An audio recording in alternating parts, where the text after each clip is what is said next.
안녕하세요. 저는 얼마 전 남편과 헤어지고 솔로가 된 30대 돌싱이에요. 혹시 말 한마디로 천냥빚 갚는다는 속담 다들 아시나요? 제가 들려드릴 사연은 말 한마디로 천냥빚도 만들 사람의 이야기랍니다. 솔직히 서로 다른 두 가문의 사람들이 만나서 새로운 가정을 꾸리는 이상 모든 것이 딱 들어맞지는 않는다고 생각해요. 분명히 맞지 않는 부분도 있고 이해할 수 없는 부분도 있겠지만 그걸 조율하며 사는 것도 결혼 생활이라고 생각하거든요. 저는 33세 결혼을 했으니 그리 철없는 시절에 결혼한 것도 아니어서 이해하고 양보하면 다 잘 될 거라고 낙천적으로 생각했어요. 그것만으로 해결되지 않는 일들이 충분히 있다는 걸 그때는 알지 못했거든요. 사실 저와 남편의 만남도 남들이 보기엔 독특하게 시작됐어요. 서로가 홀로 떠난 여행지에서 만나게 됐고 돌아와서 다시 만나 사귀게 됐고 결혼까지 하게 된 케이스였거든요. 그래서 그런지 처음부터 우리는 운명이 아닌가 하는 생각에 잔뜩 사로잡혀 있었던 것 같아요. 그래서 평소 잘하지 않는 실수를 하게 된 건지도 모르죠. 저는 평범한 회사원이었고 남편은 작은 가게를 운영하는 젊은 사장님이었어요. 친정도 시댁도 고만고만하고 잘 사는 편은 아니어서 결혼하기에도 무난했어요. 그렇게 결혼했는데 아이는 금방 생기지 않더라고요. 그래도 저는 그렇게 급하게 굴지 않았어요.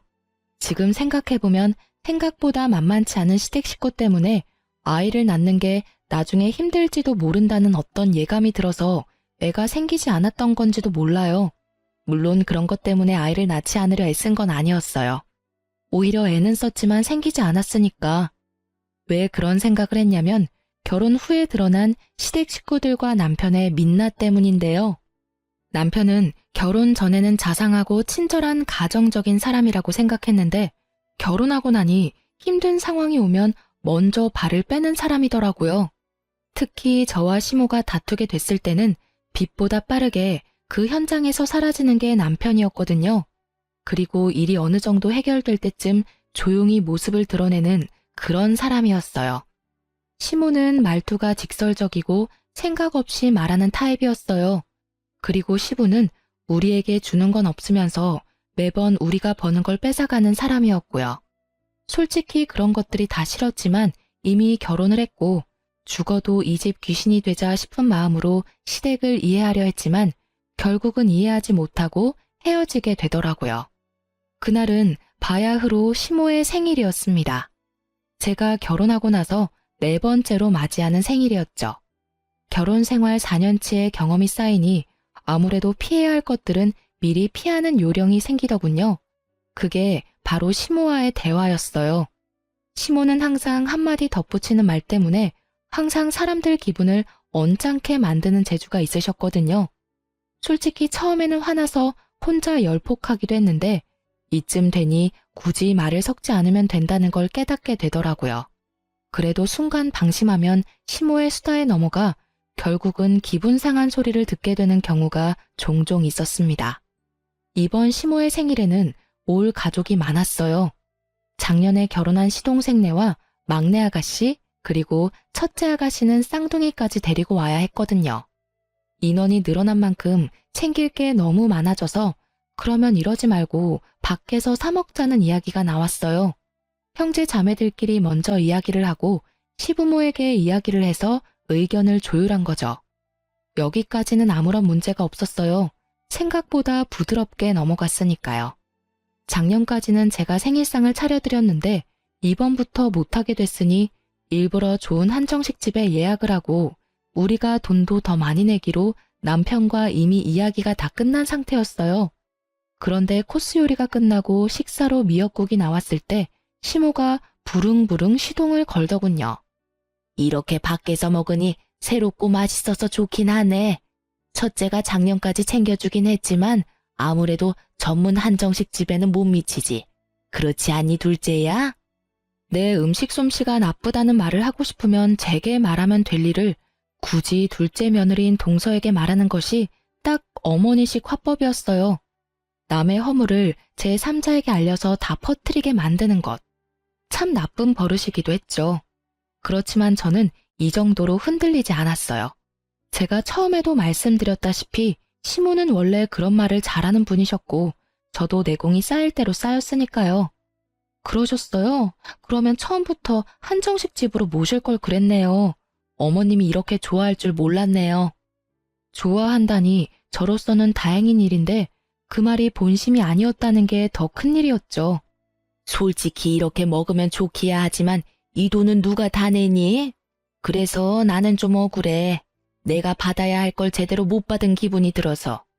시어머니 생신상을 맏며느리가 해주면 얼마나 좋아?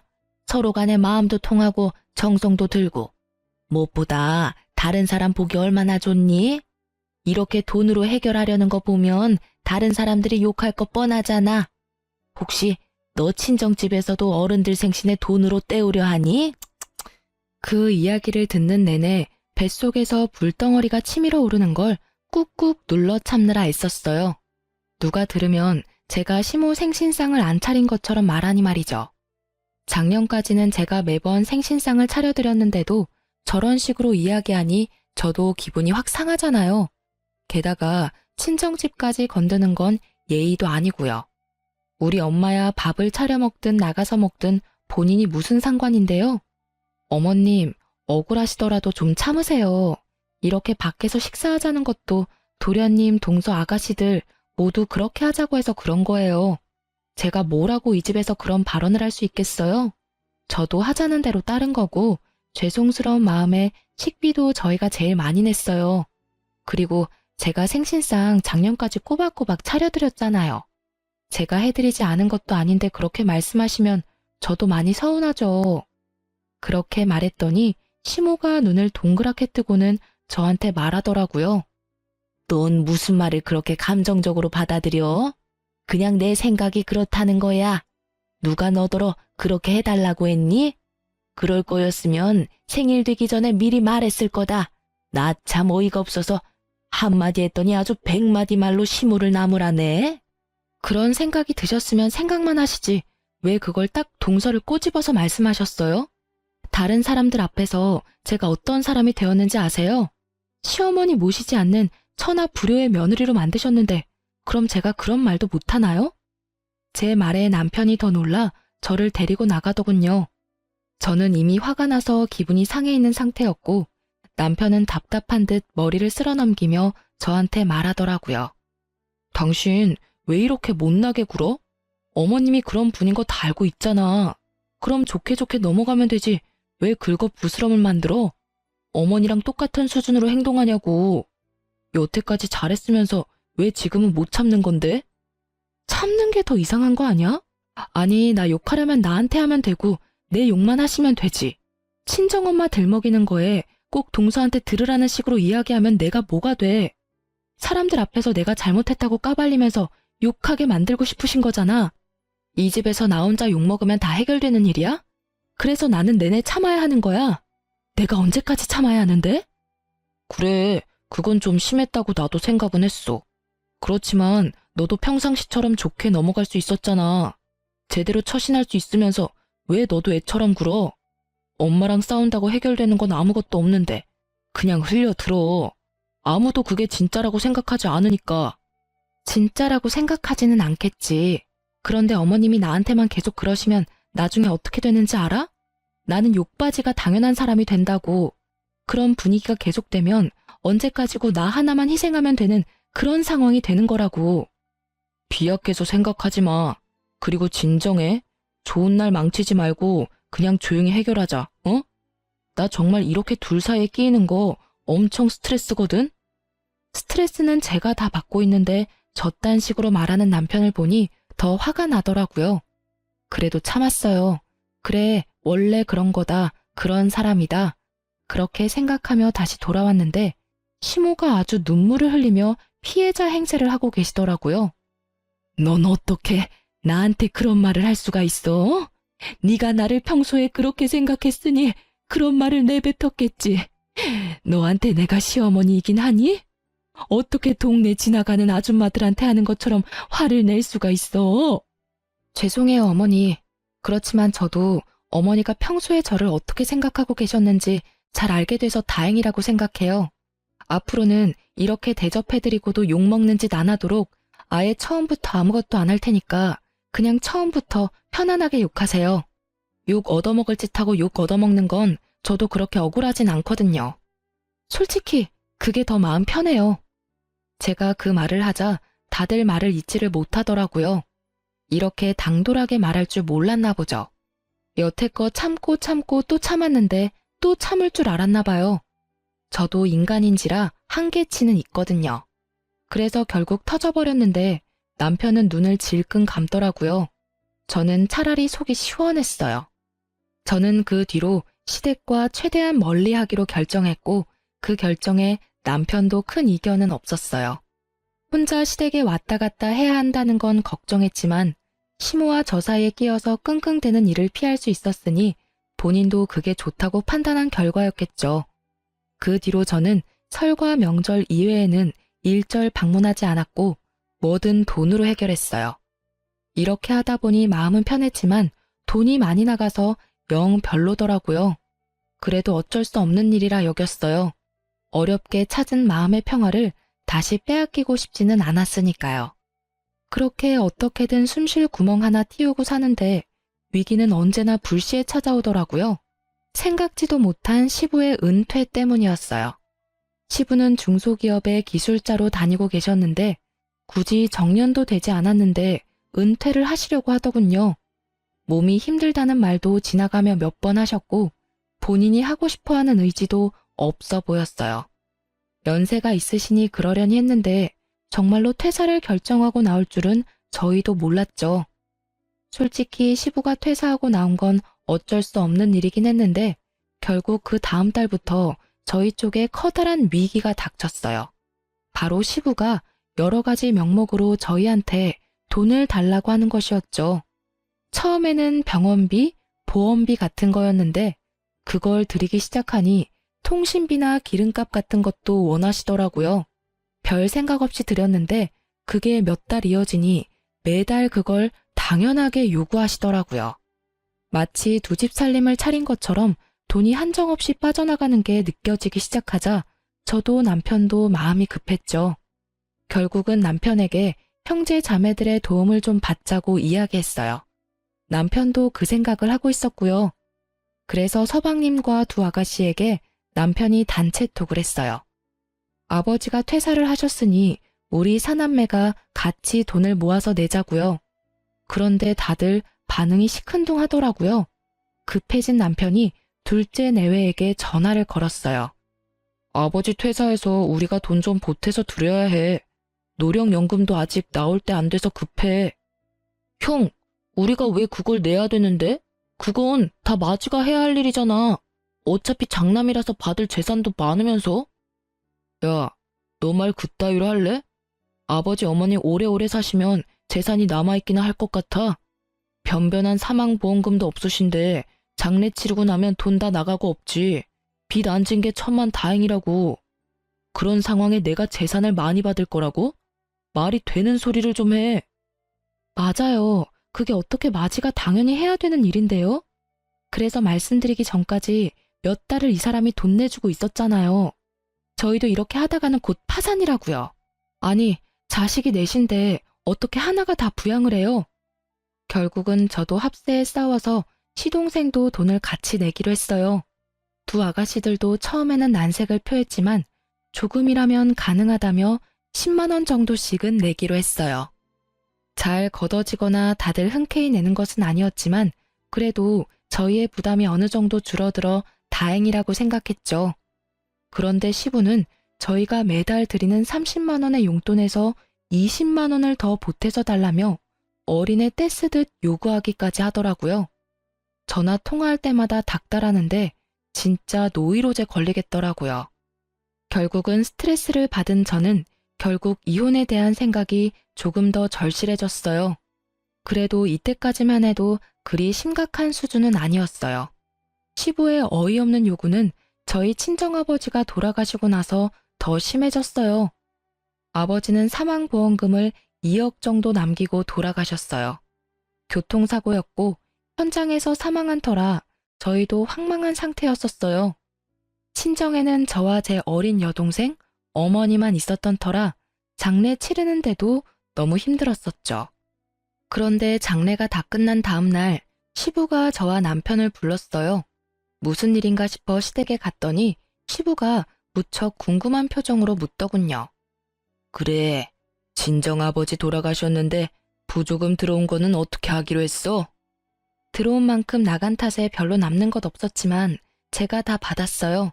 제 손님이 많기도 했고 제가 상주를 맡아서 어머니가 저더러 가져가라고 하셨거든요.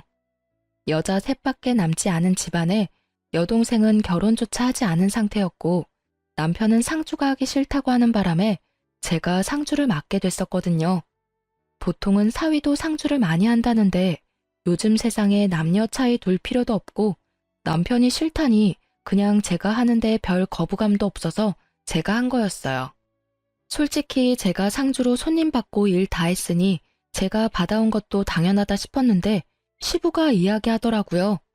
그래, 그 돈 다 너희 것이니 다 받아와야지. 친정에서 아무리 우겨도 그건 너희 돈이야. 친정이라도 그런 건 확실히 해야 나중에 뒤탈이 안 생겨. 웬일로 멀쩡한 말을 하나 싶었는데 다음 말로 그 생각이 와장창 무너졌어요. 그런데 사돈 어른 보험금은 어떻게 하기로 했냐? 그것도 네가 가져오는 거야? 가족이 셋뿐이니 셋이서 나누기로 했어요. 별 생각 없이 던진 말이었어요. 그렇게 하기로 결정이 된 상태였고 친정엄마가 저한테 7천만 원을 주기로 하셨어요. 그래, 그렇게 해야지. 당연한 일이야. 사망보험금도 다 같이 나누는 게 맞는 일이지. 그렇게 말하는 시부를 보며 왜 저런 당연한 말을 하시지 싶었는데 그 다음 날부터 시부에게서 전화가 왔어요. 아유, 며느라가 내 차가 요새 말을 안 들어. 어떻게 고치긴 해야 할 것 같은데 돈이 많이 들 것 같아서 고민이구나. 어떻게 해야 좋겠니? 차가 고장 나셨어요? 일단 그이한테 전화해서 물어보는 게 더 빠를 것 같아요. 제가 차를 몰지 않으니 차에 대해서 잘 모르거든요. 차에 대해 전혀 모르는 저한테 전화를 하시길래 남편에게 전화해보라고 했는데 그 다음 날부터 남편은 차를 사야 한다는 시부의 닥달에 시달린다며 저한테 하소연을 하더라고요. 시부는 무조건 차를 사야 한다는 의견이었는데 남편이 시부 차를 정비소에 가지고 갔지만 특별히 문제가 많은 건 아니더라고 하더라고요. 오래된 것만 몇 개 바꾸면 문제없고 돈도 많이 나오지는 않는다고 했는데도 시부는 막무가내로 차를 바꿔야 한다고 고집을 피웠죠. 그래서 이번에도 시동생들의 도움을 요청했죠. 그런데 다들 그 정도로 큰 돈은 갑자기 마련할 수 없다고 하더라고요. 저희도 그 부분은 이해할 수밖에 없었어요. 갑작스레 목돈을 달라는 것도 너무한 일이잖아요. 아파서 수술비가 모자라서 그렇다면 당장 어떻게든 마련해 보겠지만 그런 상황도 아니었으니까요. 결국 저와 남편은 시부를 만나서 말했어요. 아버님, 저희가 아무리 이야기해봐도 차를 살 수 있을 만큼의 돈이 안 나와요. 그러니까 일단은 수리해서 쓰시고 돈이 생기면 그때. 너희들이 나를 이 정도로밖에 생각을 안 했던 거야? 어떻게 아버지가 불편해서 필요하다는데 차 한 대를 못 사줘? 나도 민망한 거 참으며 차가 필요하다고 요구하는데 이렇게 야박하게 굴 거야? 첫째 며느리도 그렇게 안 봤는데 참 야박해. 왜 이분은 또 저를 콕 집어서 이야기하는지 모르겠더라고요. 아니, 저한테 돈이라도 맡겨놓고 저런 말을 하시던죠. 어이없는 제가 뭐라 말을 잇지 못하는데 시부가 한마디 하더라고요. 너는 아버지 사망보험금도 받아서 남들보다 풍족한데 왜 그거 하나를 못 해줘? 그 돈 있으면서 너 나한테 이러는 거 아니다. 내가 너한테 못 해준 게 뭐냐? 그런데 너는 날 위해서 그 정도도 못 해줘? 네가 남도 아니고 내 며느리인데 당연히 시아버지한테 그런 건 다 해줘야 하는 거 아니냐? 그 이야기를 듣는데 완전 띵 받더라고요. 애초에 그 돈은 제가 받는 게 당연하다고 해놓고는 자기가 뺏어가는 건 무슨 심리인가요? 친정 거는 뺏어오는 게 당연한 거고 그걸 시부에게 주는 것도 당연하다고 생각하는 시부를 보니 이 집구석에 정이 똑 떨어지더라고요. 그런데 그 옆에서 시모가 거드는 말이 더 웃겼어요. 그래, 네 아버지가 그런 거 요구하는 사람도 아닌데 이번이 딱 처음인데 어떻게 그렇게 매몰차게 안 된다고 말해? 그리고 너희 형제들한테 말할 것까지도 아닌 일이었잖아. 너희 선에서 충분히 해결할 수 있는데도 온 동네 다 이야기하고 다녀서 우리가 얼굴을 못 들고 다녀. 니들이 우리를 돈이나 축내는 못된 부모로 만들어서 그 일 책임질 겸 해서 아버지 차 한 대 사주거라. 아니, 그 돈이 무슨 돈인데 두 분 돈처럼 말씀하시는데요? 저한테 돈 맡겨두셨어요? 그 돈이 제 돈이에요? 그 돈 제 아버지 돌아가셔서 받은 돈인데 왜 그게 아버님한테 당연히 드려야 할 돈이냐고요. 이건 진짜 선 넘으신 거라고요. 제 말에 남편은 또 저를 걸고 넘어졌어요. 무슨 말을 그렇게 해? 엄연히 당신 시아버지 시어머니고 모셔야 할 어른이잖아. 그냥 줘버리고 말면 되지 왜 화를 만들어? 그렇게 큰 돈도 아니고. 아버지가 그 돈 받고 당신한테 아무것도 안 해주겠어? 그 돈이 무슨 돈인데 편하게 번 돈 아니라고. 우리 아버지 죽어서 받은 돈인데 왜 그걸 이 집에다 줘야 하는데. 당신도 진짜 생각이라는 걸 좀 해. 그저 편하고 싶어서 나만 족치지 말고. 그렇게 말하고 저는 시댁에서 뛰쳐나왔어요. 남편 새끼가 쫓아왔지만 택시 타고 후딱 도망쳤어요. 그리고 택시 안에서 결심했어요. 이혼을 하기로. 이 정도면 충분하잖아요. 더 이상 저런 말 듣고 있으면 제 정신 건강에 더 안 좋을 것 같았으니까요. 저는 집에 그날 바로 제가 가지고 있던 보험금과 남편 몰래 모아두었던 돈까지 모두 다 합산해서 친정 엄마에게 몰래 맡겨뒀어요. 시댁에서 언제 돈을 가져갈지 모르니 우선 옮겨놨던 거였죠. 그 다음날 시부는 또 연락이 왔어요. 안 받으려고 했는데 남편 휴대폰으로 전화를 하는 바람에 안 받을 수가 없었어요. 그래, 생각 좀 해봤냐? 네가 가격이 너무 부담되면 내가 그거보다 한 단계 낮은 차도 고려해볼 생각이 있단다. 그러니까. 죄송해요, 아버님. 그 돈 다시 어머니한테 돌려드렸어요. 솔직히 어머니 혼자 사셔야 하는데 노후 관리도 힘들 것 같아서 그냥 노후 자금 하시라고 드렸어요. 뭐? 그 돈을 왜 다시 돌려줘? 그게 네 돈인데 왜? 이런 멍청한 애를 봤나? 그거 너희 어머니 손에 들어가면 다시는 안 나와. 절대 네가 못 가진다고. 앞으로 힘들 어머니를 위해 드린 거예요. 솔직히 어머님 아버님처럼 든든한 자식들이 있는 것도 아니고 딸 둘에 혼자 사시는데 돈이라도 든든히 있어야 하지 않겠어요? 너는 그렇게 머리가 안 돌아가? 너는 출가 외인이야. 친정을 그렇게 챙기는 것도 나쁜 일이라는 걸 왜 몰라? 네가 챙겨야 할 사람은 시어른이라고. 호적 옮기는 게 어떤 일인지 몰라서 그런 큰일을 너 혼자 생각으로 결정해? 그 이야기를 듣는데 실소가 터지더군요. 그런 아버님도 두 아가씨들한테 매달 흑염소랑 홍삼 사오도록 시키시잖아요. 딸들이 집에 잘하면 좋으실 텐데 왜 남의 집 딸이 그러는 건 싫으세요?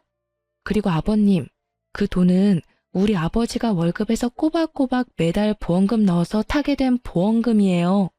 그 돈 중에 아버님이 낸 몫이 하나도 없으니 온전히 우리 집안 돈이고요. 그러니 그만 신경 끄시는 게 좋을 것 같아요.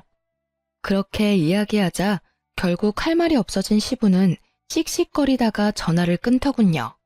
그런데 그 불똥은 다른 데서 튀었어요. 다음날 친정 엄마한테서 전화가 왔어요. 빨리 집으로 오라고요.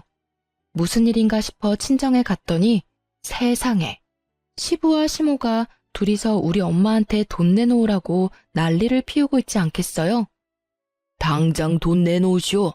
아니 딸이 무슨 잘못이라고 딸 몫을 홀라당 가져가. 우리 며느리 돈 빨리 안 돌려주면 우리 여기서 한 발짝도 안 나가요. 아니 왜들 이러세요? 저한테 돈 맡겨놨어요?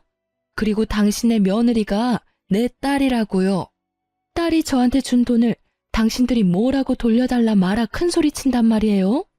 완전 빚쟁이처럼 집 앞에 진을 치고 있는 시어른들을 보니 저는 제가 처신을 잘못했구나 하는 생각이 먼저 들었어요.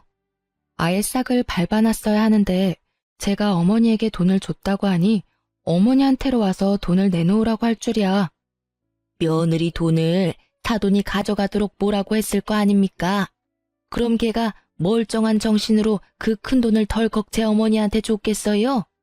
분명히 안사돈께서 뭐라고 하니 애가 돈을 줬겠지. 제가 뭐라고 하든 그 돈은 딸아이가 알아서 하는 거죠. 사돈분들이야말로 완전 남이면서 어떻게 여기까지 찾아와서 돈돈거릴 수가 있어요? 염치라는 게 있어야지. 이렇게 뻔뻔하게 찾아와서 남의 남편 보험금을 내놓으라 말아 난리냐고요. 시부와 시모는 저희 엄마를 잡아먹을 것처럼 아주 둘이서 협공을 하더라고요. 그만하세요, 어머님, 아버님. 여기까지 무슨 일로 오셨어요? 설마 이렇게 큰일 만들려고 오셨어요? 왜 오긴? 우리가 뺏긴 돈 찾으러 왔지. 아니, 사돈도 그렇게 안 받는데 사람이 이렇게 융통성이 없고 사람이 포악해. 아니, 지금 그 돈을 뺏긴 게 누구신데요? 두 분 중에 그 돈 가지고 계셨던 분이라도 있으세요? 저한테 온 돈이었고 제가 어머니한테 드린 돈이라고요. 뺏긴 게 아니고 제가 자발적으로 드렸어요. 두 분한테 뺏길까 봐. 결국 저와 이야기에서는 끝이 보이지 않을 것 같아 남편을 불렀어요. 처갓집 앞에 서서 씩씩거리는 본인 부모님을 보던 남편도 당황한 듯 눈치를 보더라고요. 설마 진짜 장모집까지 찾아와서 행패를 부릴 줄은 몰랐나 보죠. 저는 설설 기는 남편을 쥐잡듯 잡았어요. 당신은 뭘 했길래 일을 이렇게 만들어? 어떻게 할 거야?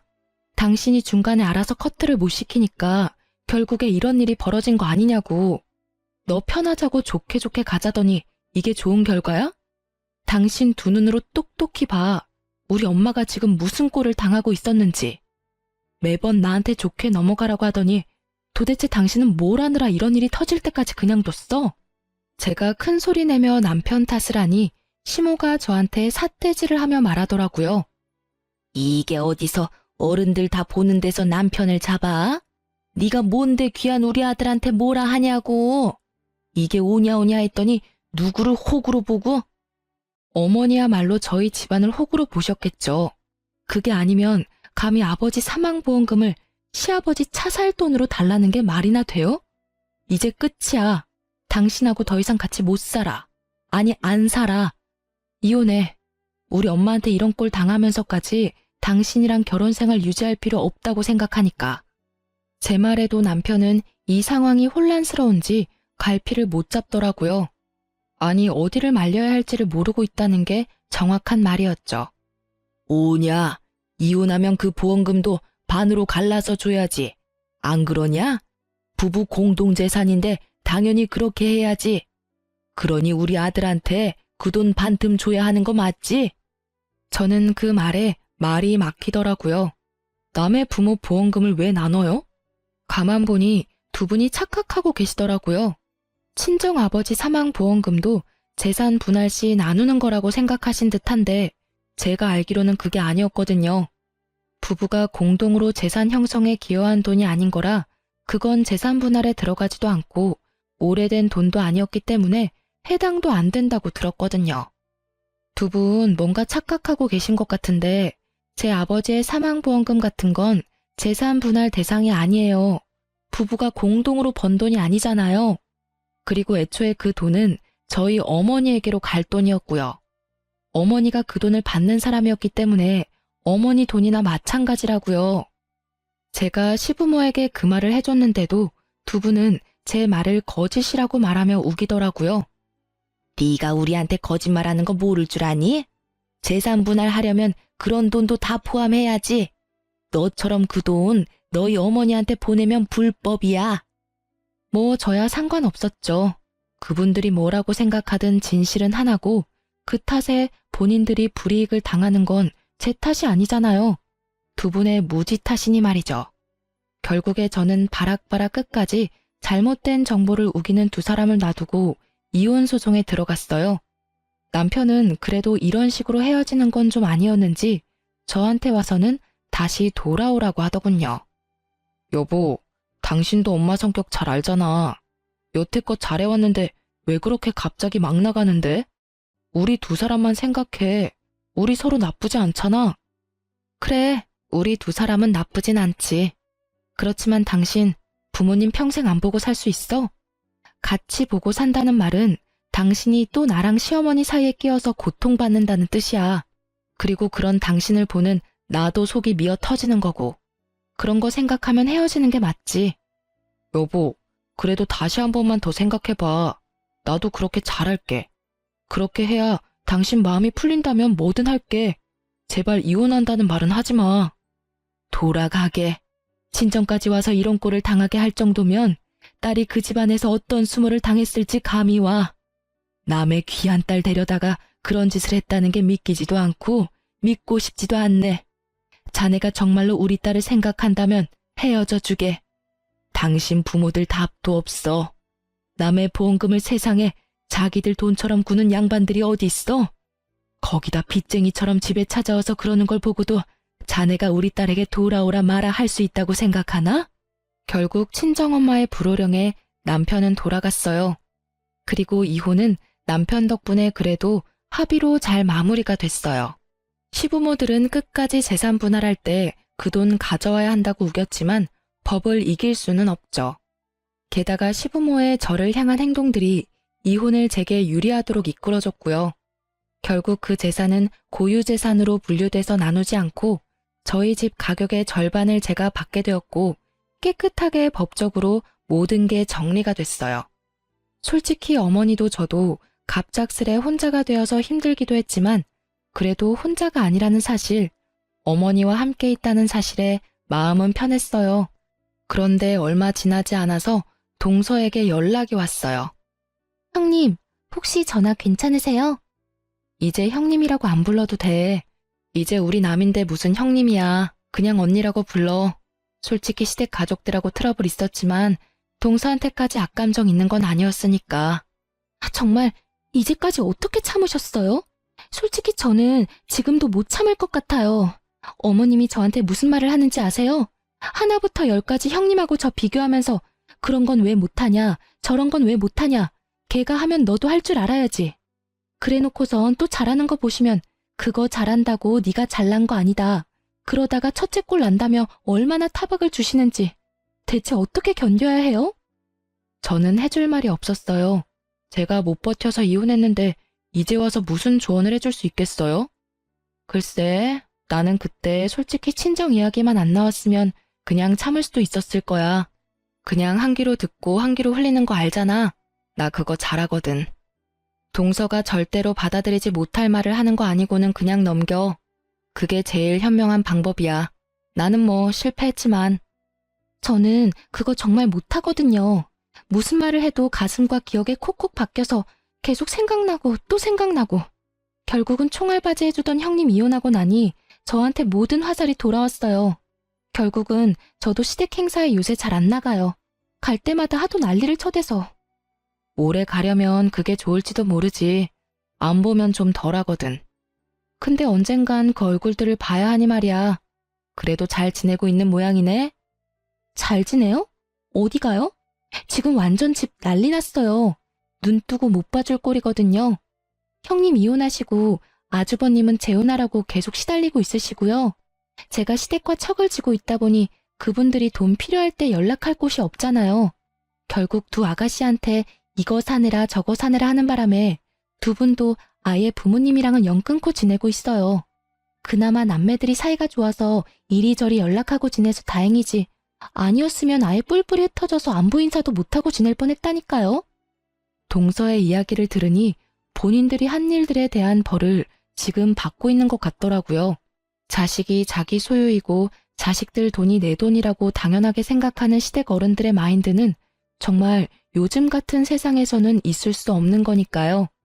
그렇게 동서와의 연락도 그걸 끝으로 더 이상 오지 않았어요. 그리고 그 후 1년이 더 지났을 때 친정엄마와 마트를 가다가 전 시모와 마주친 적이 있었거든요. 그때도 여전히 그 나쁜 입버릇이 어디 가지 않았더라고요. 아이고, 얼굴색이 아주 좋네. 어쩜 이렇게 예쁘게 하고 다녀? 남의 집안은 풍비박산 내놓고 혼자 잘 사는가 봐. 너 때문에 집이 아주 갈갈이 찢어졌어. 어떻게 책임질 거야?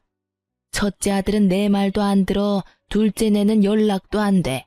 두 딸들도 돈 이야기할 거면 집에 전화도 하지 말란다.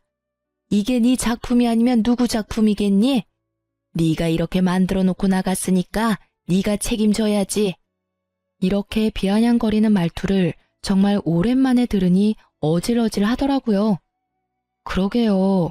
이혼하고 나니 얼굴이 피는 게 다들 좋은 일 있냐고 물어봐요. 좋은 일이긴 하죠. 그렇게 괴롭히던 사람이 없어졌으니까요. 그리고 자식들이 연락 안 하는 걸 제 탓으로 돌리지 마세요. 저는 이혼 후에도 이혼 전에도 시부모님 연락 받지 마라고 한 적 없어요.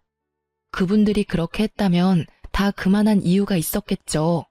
솔직히 두 분만 모르고 나머지 사람들은 다 아는 이유가 있잖아요. 전화 걸 때 무슨 용건으로 전화 거는지 잘 생각해 보시면 감이 올 거예요. 제 말에 시모가 열받아서는 쌍심지를 켜고 눈을 부라리며 저를 쳐다보며 말하더군요. 아니 이년이 어디서 잘났다고 입을 나불거려? 가만 보자 하니 내가 니년 아래 것으로 보이냐? 좋게 말하면 좋게 알아들어야지. 어디서 어른 말에 토를 달고 말대꾸 하는 거야? 그리고 자식들이 그렇게 된 게 내 탓이라도 된다는 거야? 네가 그걸 무슨 수로 한다고 함부로 짓거려? 결국 저희 친정엄마가 열받아서 제 앞으로 나섰어요. 저희 어머니도 한 성격 하시거든요. 웬만하면 참으려 노력하시지만 딸 이야기라면 눈빛부터 달라지시지 말이에요. 이보세요 아줌마. 왜 남의 딸한테 2년 전년 짓거리고 난리야? 이미 이혼해서 남이고 좋은 일로 헤어진 것도 아닌데 왜 여기 와서 이 난리를 피우냐고. 망할 할망구가 늙어서 노망이 들었나? 노망? 이 할망구가 말 다 했어. 네가 자식령 교육을 똑바로 못 시켜서 이런 일 일어난 거잖아. 교육?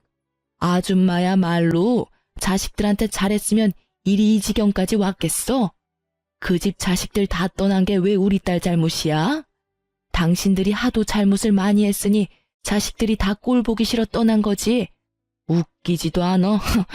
자기가 잘못해놓고 남한테 왜 덤탱이야? 뻔뻔한 것도 유전인가? 아니 보자 하니까 말을 함부로 하네. 당신이 뭔데 남의 자식들 운운하고 지랄이야?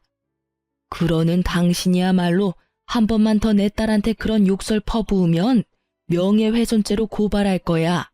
할망구 정신이 나갔나 봐? 어디서 미친 소리를 삑삑거려? 결국은 주변 사람들이 다 들러붙어서야 두 분을 떼어놓을 수 있었어요. 그만하세요. 여기는 바뀌고 이럴수록 소문나서 손해보는 건 두 사람 모두인 거 알고 계시죠? 그리고 어머님, 저희는 이미 남이고 법적으로 모든 게 해결됐다고 생각해요. 그러니까 저희랑 마주치더라도 그냥 무시하세요. 굳이 아는 척해서 부스럼 만들지 마시고요. 저는 솔직히 말하면 어머님이나 아버님하고는 마주치고 싶지도 않은 사람이에요. 얼마나 제가 시달렸는지 두 분은 모르고 계시니까요. 이렇게 직접 말씀드리는 겁니다. 저희 모녀 말고 본인들 앞가림이나 신경 쓰세요. 아시겠죠? 아예 상종도 하기 싫으니 서로 무시하자는 제 말에 열이 받았는지 시모가 부글거리더니 곧 사그라들었어요. 왜냐면 주변에 모인 사람들이 모두 수군거리기 바빴거든요. 누가 잘잘못을 했는지를 따지면서 말이죠. 결국 그 자리에서 얼굴을 붉히며 떠난 건 시모였어요. 이미 어떤 짓을 했는지 동네에 소문이 파다했거든요. 그러게 자식들한테 잘했으면 이런 일 없었을 거고 남편도 알아서 저와 시모 사이 잘 중재했더라면 이렇게까지 될 일도 아니었어요. 나중에 엄마가 소문 하나를 들었는데 남편이 시모 등살에 재혼하려고 했지만 저런 시모가 붙어 있어서 재혼이 계속 불발됐나 봐요. 거기에다 남편 본인은 시모와 아내 사이에서 조율하는 게 힘들었었으니 다시는 그 경험을 하고 싶어 하지 않아서 재혼 생각은 아직 없는데도 시모가 계속 여자를 붙여주니 골치가 아픈 상황인 듯 하고요. 그리고 시모와 시부의 행동이 소문이 다 난 탓에 소개받은 여자들도 자식들과 영 끊고 사는 시얼은 독박 부양해야 된다는 걸 깨닫고는 점점 소개해주려는 사람도 사라졌다고 하더라고요. 그러니 며느리를 돈줄로 생각하면 안 되는 거였죠. 이렇게 소문날 거 왜 그렇게 난리법석을 떨었는지. 저와 남편 사이에 아이가 없었으니 혼자가 된 것도 나쁘지만은 않았어요. 만약 애가 있었다면 더 크게 힘들었을지도 모르고 이렇게 이혼을 결심하는 것도 힘들었을 거예요. 그렇지만 만약 똑같은 일이 벌어났다면 이혼을 하지 않겠다는 결정은 없었을 게 확실해요. 만약 내 아이가 있었더라면 그 아이에게 또 다른 불똥이 튀었을지도 모를 일이잖아요. 현재는 욕심 많고 말버릇 나쁜 시부모 때문에 제 인생에 이혼 경력이 한 줄 생기게 된 건 참을 수 없을 만큼 짜증이 날 뿐이에요. 지금 생각해보면 그런 말이 있잖아요. 말 한마디에 천냥빚도 갚는다는데 시부모들은 말 한마디로 천냥빚을 얻을 사람들인 거죠. 그래도 그런 사람들에게서 빨리 벗어날 수 있었던 것만으로도 지금은 감사하게 생각하는 중이랍니다. 그리고 항상 생각해요. 말하기 전에 한 번 더 상대방을 생각하기. 오해가 생기기 전에 얼른 풀어주기. 민감한 이야기는 몰래 하기. 그런 버릇이 시모 덕분에 생기게 된 거라 그 부분만큼은 감사해요. 살아있는 경험으로 얻게 해준 능력이니 말이죠. 그리고 시부 덕분에 경솔하게 말을 꺼내는 일도 없어졌으니 참으로 고마운 일을 하시기도 했죠. 저희 시부모님 사연 어떻게 들으셨나요? 정말 사소한 것에서부터 시작된 일들이 결국에는 이혼까지 가게 만들었다는 게 어떻게 보면 참 신기하기도 해요. 말 한마디, 행동 하나 그런 것들이 상대방에게 크게 영향을 미칠 때도 있잖아요. 저에게는 두 시어른의 행동이 제게 이혼이라는 결정을 하게 만든 가장 큰 영향을 끼쳤다고 생각해요. 그래서 지금도 언제나 말은 조심스럽게 하고 다닌답니다.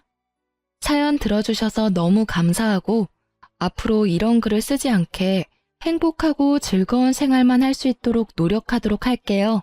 그럼 안녕히 계세요.